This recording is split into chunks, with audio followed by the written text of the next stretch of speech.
Hello, I'm Omar Stringer, and I'm going to be talking about churches and whether they should remain tax exempt or not. This issue is part of the broader argument of the separation of church and state and to what level the government and religion should be involved in the lives of everyday Americans.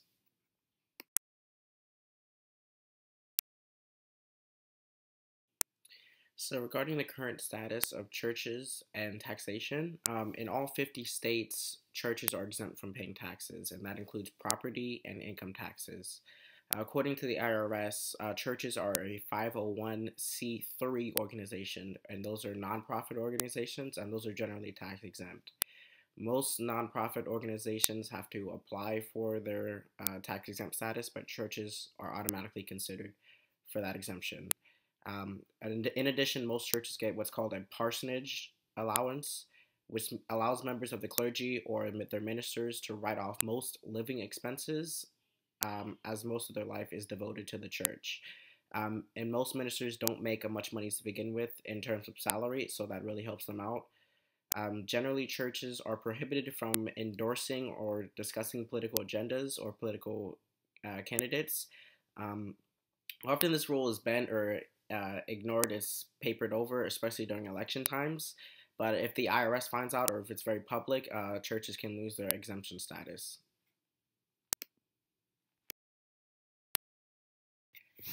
For centuries, churches have been a cornerstone of American society. This country was founded on religious freedom. Most of the people who came here when America was still a colony came to escape religious persecution from Europe. And so when the founding fathers were writing the Constitution and subsequent amendments, they wanted to make sure that those freedoms were still at the core of the Constitution. And so you'll see in the First Amendment that we do have the freedom of religion, which is the right to express yourself and worship in any way you please. And there's also what they call the Establishment Clause, which prevents the government from establishing any official religion. And although they are prevented from establishing or promoting an official religion, you still see that religion plays a very important part in the American culture. Many people belong to churches and they do wonderful work in social areas. Many churches have a food pantry or soup kitchen for those less fortunate and take donations of money and clothing to give to them. In addition to counseling services or youth group or daycare services and many other community based services they provide. Most people volunteer their time at churches and don't receive any pay for it. They undertake work that would cost the government millions, if not billions, of dollars to do. They provide guidance and morals and are important in every community. Churches are not just places of worship, they're community centers for people to gather and discuss affairs that affect them. And when I say churches, I don't mean just Christian churches. There are all sorts of houses of worship for synagogues or mosques for Jewish people and Muslims. And most faiths participate in some type of community service. And these are some of the arguments that you'll hear from people who are defending churches against tax and who want them to keep their tax exempt status.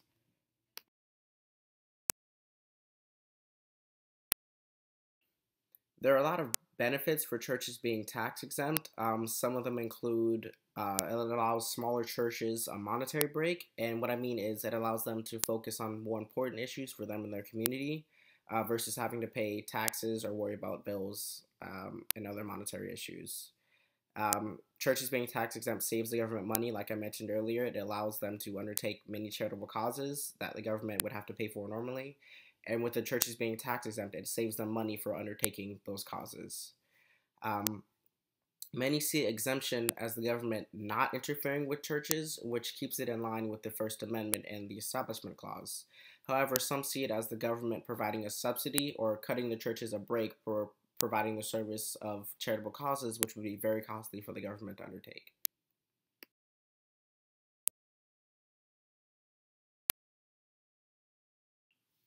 With the tax exempt status, you're going to see some abuses of the privilege, and most times people will cite these abuses as a reason why churches should not be tax exempt. So some of these abuses include ministers of mega churches whose attendance can be from the hundreds of thousands up into the millions, living quite lavishly while their members aren't living in the same conditions, and they pay no taxes for those for the money that the ministers make.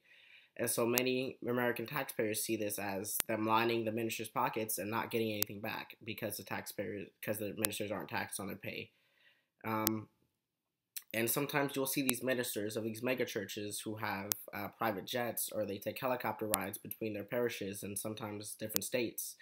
They have quite expensive cars or sometimes two houses.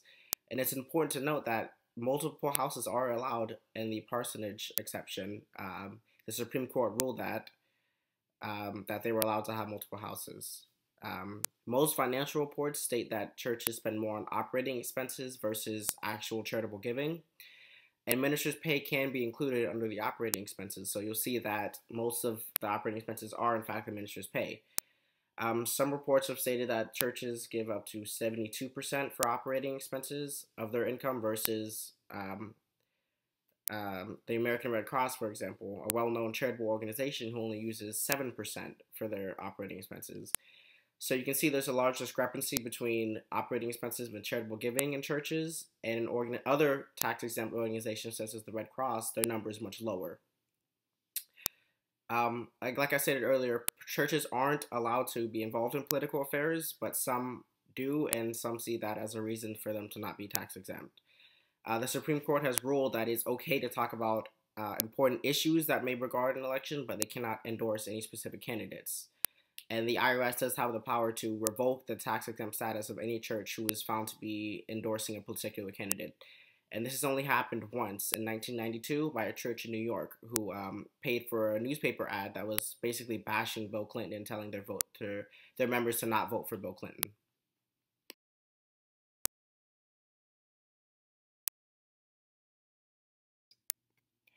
So now we're going to look at the other side of the argument that churches should be taxed and how this would impact America. And so the most important argument that they have is it brings in a lot of additional revenue.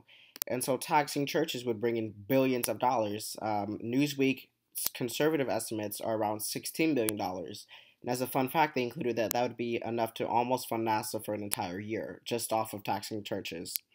And we all know that NASA faces budget cuts and recently had to close the shuttle program. Um, but bringing in that additional revenue might allow them to reopen some programs, and that could revitalize the Space Coast, which directly impacts us as Floridians. Some of the non conservative estimates are around $75 billion, which would be enough to send a Mars rover to Mars every 2 weeks. And that's a ridiculous amount of money that could be spent on other things, not just NASA, but scientific research or other programs. And that would end some of the debilitating political fights we see in Washington over whose programs should be cut because there's not enough money to go around. And some of that money could be going to welfare programs that the government would establish, but that goes back to, well, why not just let the churches pay for those programs in the first place? So it's kind of a back and forth argument there. And with all that additional money, it would not completely eliminate the deficit, but it would put a large dent into it. And year by year, we would see that number increase, and the deficit would begin to go down.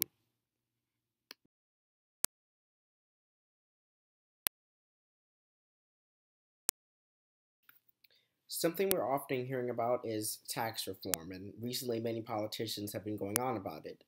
What we find is that wealth inequality is a huge issue, and you also hear about that in the news. And that relates back to many ministers are far richer than the members. So we can see how that ties into the whole tax debate. And some people that believe that the richer should pay more taxes, ministers should also be included in that group of wealthy people. We find that comprehensive reform is probably unlikely. Town Hall Finance reports or estimates that the tax code as of 2013 was 73,000 pages. That's a lot of tax code to go through. In comparison, in 1913, it was only 400 pages. Another fun fact is that the word church is mentioned nowhere in the tax code. In those 73,000 pages, church isn't mentioned once. So you may be wondering, well, how do we know that churches are tax exempt?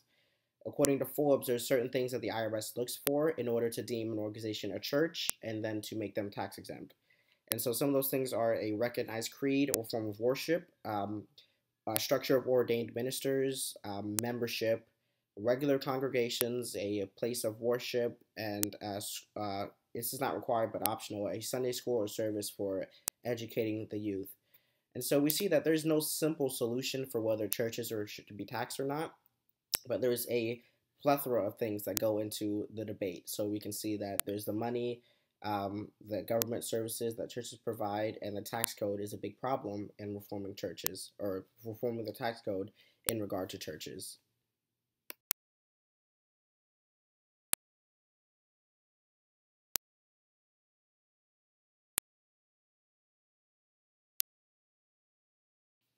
Like I mentioned earlier, tax reform is a very complicated process, and when you add churches and religion into it, it adds another set of obstacles when you have the First Amendment and the Establishment Clause preventing the government from interfering in church activities. And also, religion is something that's very personal and private to many people, and many politicians, and I respect them for that, don't want to be involved in that sort of decision making.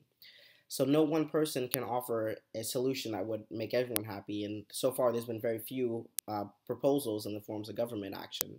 I can only offer a very simplified proposal based on my basic understanding of the entire situation. So what I would suggest would be that churches would lose their tax exempt status in the grand picture, but they would be taxed on membership.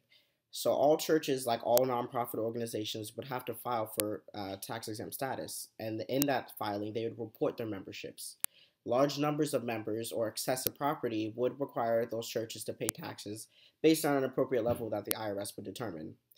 There would also be more oversight on church activities, and I know that kind of blurs the line between government and religion, but it is necessary to determine the financial status of the church. Churches should be rewarded on doing more charitable activities and operating expenses because that's what it's supposed to be about in regards to tax exempt status. And we will find that churches that who spend more on operating expenses than charitable activities would be treated more like a for-profit organization because in essence that's what they're acting like. And so I hope that this presentation has enlightened you on the status of churches and taxes, and I hope you enjoyed the arguments that I presented. Thank you for listening.